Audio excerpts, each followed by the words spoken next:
Hare Krishna. Namo Vishnu Padaya Krishna Pristaya Bhugale Srimati Bhakti Vedanta Swami Niti Namane Namaste Saraswati Deve Gauravani Pracharanini Visesha Sanivani Bhasya. I was just reading the first canto, chapter 2, and this one verse made me remember one class Prabhupada gave, so I just want to mention that. Yad anud yasya sena yuktaha karma granti nibandhanam chindanti kovidastasya kona kuryat kata ratim.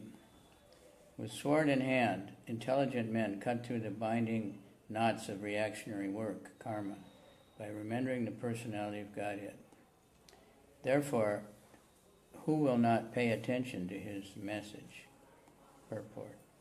The contact of the spiritual spark with material elements creates a knot which must be cut if one wants to be liberated from the actions and reactions of fruited work. Liberation means freedom from the cycle of reactionary work. This liberation automatically follows for one who constantly remembers the transcendental pastimes of the personality of Godhead. This is because all the activities of the Supreme Lord, his Lila, are transcendental to the modes of material nature. They are all attractive spiritual activities. Therefore, constant association with the spiritual activities of the Supreme Lord gradually spiritualizes the conditioned soul and ultimately severs the knot of material bondage. You see how merciful Prabhupada is that he gave us all these books full of pastimes of the Supreme Lord.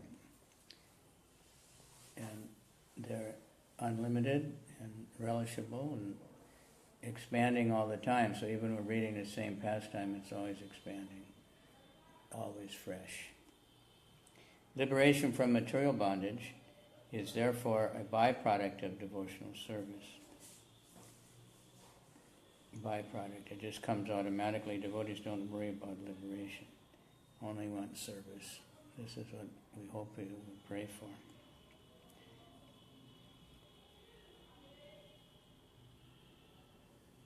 Attainment of spiritual knowledge is not sufficient to ensure liberation. Such knowledge must be overcoated with devotional service so that ultimately the devotional service alone predominates. Thus, then liberation is made possible. Even the reactionary work of all the fruited workers can lead one to liberation when it is overcoated with devotional service. Karma overcoated with devotional service is called karma yoga. Similarly, empirical knowledge overcoated with devotional service is called jnana yoga.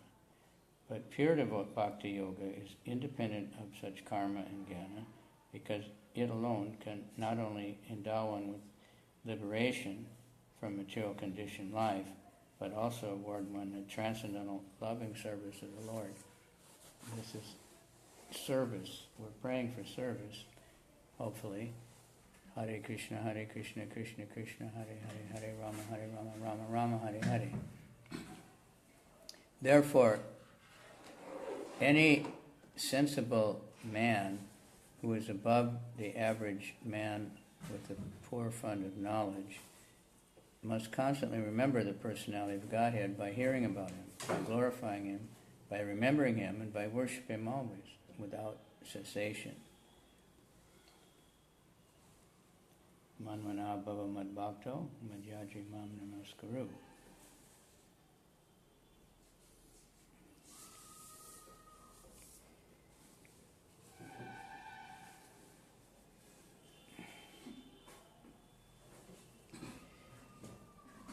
The Goswamis of Vrindavan, who were authorized by Sri Caitanya Mahaprabhu to preach the bhakti cult, rigidly followed this rule and made immense literatures of transcendental science for our benefit.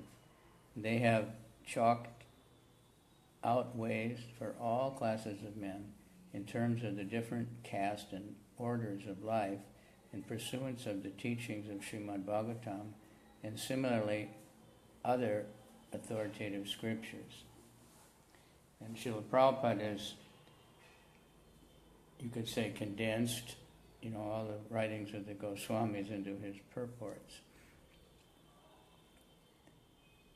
that are so extensive. And he worked on those very hard. And he's given us all kinds of facility for actually engaging in devotional service. That's why it's important to associate with devotees, because they will engage us in service. The more we have a service attitude, everything develops.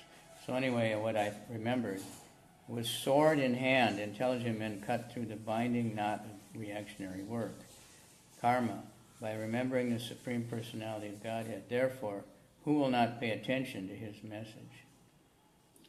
So when Prabhupada was speaking on this verse, he said like this, and what is that sword? Hare Krishna, Krishna Krishna, Hare Hare. Hare Rama, Rama Rama, Hare Hare. That's the sword of knowledge. That you're chanting Hare Krishna.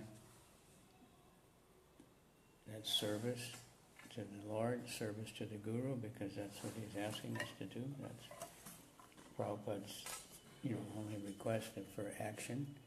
So I just wanted to mention that.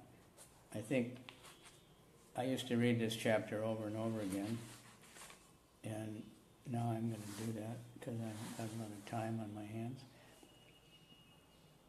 And I'm going to start reading again, so maybe I'll just go over different verses that pop up. Thank you very much for listening.